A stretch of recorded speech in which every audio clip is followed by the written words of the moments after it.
Ini mungkin pertanyaan yang banyak banget ditanyakan sama orang. Bagaimana caranya mengetahui kehendak Tuhan di dalam hidup kita? Ini adalah satu pertanyaan yang semua dari kita bergumul. Tidak ada satu orang pun yang bisa mengatakan saya ahli, kita ahli untuk mengetahui kehendak Tuhan. Tetapi di tempat yang lain, Alkitab dengan jelas menyatakan Tuhan itu ingin kehendaknya diketahui. Nah, sekarang saya akan memberikan secara sederhana hal-hal prinsip apa untuk yang Tuhan nyatakan di dalam firman-Nya untuk kita boleh mengenal Dia dan mengerti daripada kehendak-Nya. Yang pertama adalah bacalah firman Tuhan, Alkitab secara teratur. Kita tidak bisa untuk membaca bagian-bagian Alkitab yang kita inginkan saja. Tetapi kita membacanya secara teratur, bab demi bab, ayat demi ayat. Alkitab itu akan memberikan kepada kita satu kerangka berpikir mengerti kehendak Tuhan.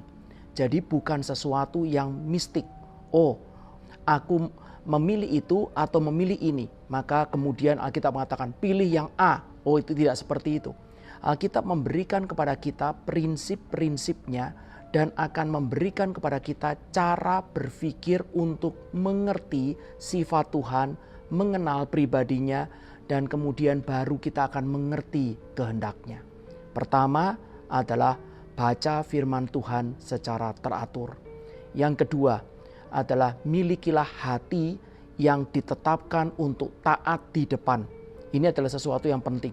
Kita tidak bisa mengatakan kepada Tuhan, Tuhan nyatakan kehendak-Mu. Tetapi di dalam hati kita, aku tidak mau taat sepenuhnya. Atau kalau Tuhan katakan A, aku tidak mau. Kalau Tuhan katakan B, aku baru mau taat. Tidak. Kita tetapkan hati di depan untuk taat kepada Tuhan. Terlebih dahulu sebelum kita mengerti Tuhan menjawab apa.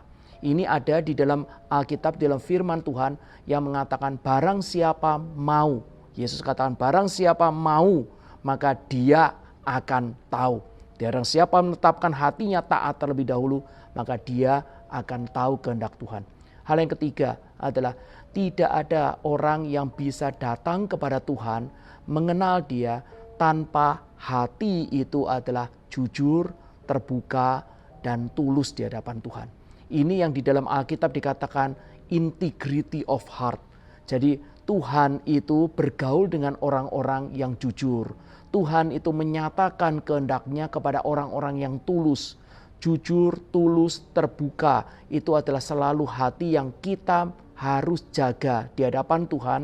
Dan kemudian kita membaca firman-Nya dengan teratur dan kita mau rela taat. Maka kita lihat bagaimana Tuhan itu akan menyatakan sesuatu begitu jelas secara rohani di dalam hidup kita. Itu adalah mengerti kehendak Allah.